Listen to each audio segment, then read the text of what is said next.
Yeah, though, this is my second attempt at making a video. The last one, I just yapped for, like, 10 minutes. I didn't even talk anything about factions, by the way, in that last one. But I'm just gonna get straight to it, this one. So, factions, how to join, how to manage them. It's pretty easy once you get it figured out.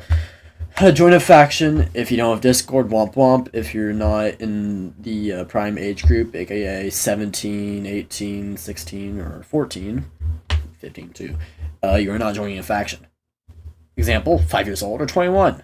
You're not getting in. I'm 21 years old apparently, even though I'm 15. According to Roblox, I'm 83 years old somehow. I tell, but what was that noise I just made? But anyways, if you want to join a faction, either go to one of those news servers like ATP, look in advertisements, and join the most recent one you see, or the one with the most members, depending what you like. If you see one that's a little bit too LARPy, I wouldn't join it, because, gonna be honest, those LARP factions are like a hellhole most of the time. They don't let you have any fun, but, that's just if you're, like, starting out with factions. I wouldn't choose a LARP faction as your first one. My friend owned a LARP faction. It was... They didn't take it that seriously, but on points you had to act like a person, not like a schizophrenic old lady. It was pretty fun, so I'd recommend doing that. But, so don't join a LARP group, and don't join one that you hear people talking about in a bad way, such as, I hate this group, stuff like that. They're all pedophiles, you can't... I would not join, I would not recommend. If there's anything about doxing, pedophilia, just any of the bad words you can think of, not like swear words, like, I don't know, everyone here is a Nazi. I wouldn't join that group, unless it was said by just a blatant liar, one that just likes to lies. But yeah, you can also join a public server and pray that you find a base. And now, how long was it? And that was 2 minutes, so yeah, that was pretty fast. I sped around that. Last time it took me 5. But, now to owning a faction, or starting one off. Don't come up with a dumb name. Example, God, I cannot come up with a dumb name. I'm just reading off a post on my wall, Just Corporation. Just Corporation. Just could stand for something, but... Okay, that could be a decent name. Okay, if you think about it, any name is good, except for the ones that are just insanely stupid. I cannot think of that, because I'm already... I don't know. I've seen too many stupid names. I can't tell what's stupid or not anymore. So, yeah. But... don't... Get a good name, and get someone who can do graphic design. If you don't have that, check this out. Okay, never mind, my Windows key isn't working. But just go in Microsoft Paint, just like place a few black dots around, and you should just get a logo. Like, if your faction starts with an H, just draw an H and put some details on it. Like, make it a little squiggly, like...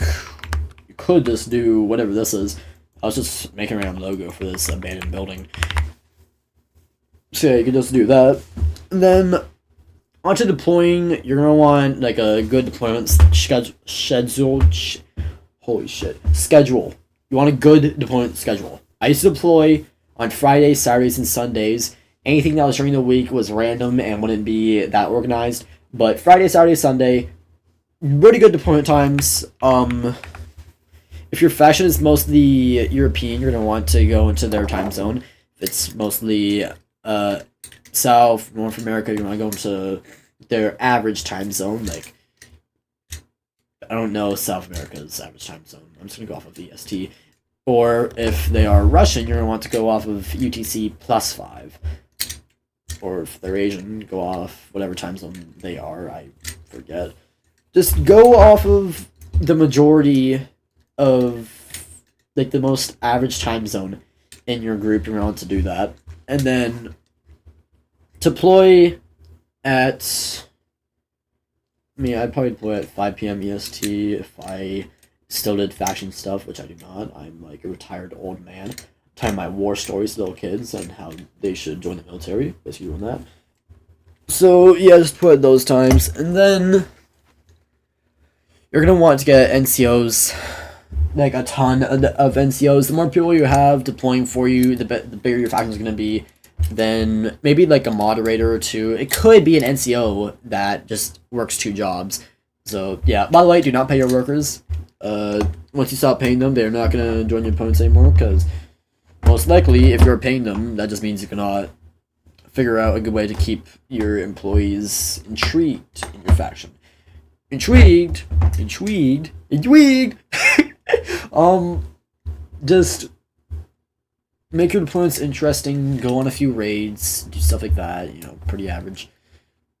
If you're raiding a faction, I don't care who I raid unless I know them myself. If I'm raiding some random faction, most likely they're gonna be a random small one, because if I haven't heard of them, they probably aren't important. Or that, or they are a faction filled with sweats and I get my ass beat, but that hasn't happened once. Probably for like 3 years. Pretty sure it happened like 2023 once. But I got a message. I got 2. Should I check that on stream or should I not? I can wait. But yeah, get NCOs to do your job, but themselves. They'll just multiply your work count. And also have a big base. The town players love big bases.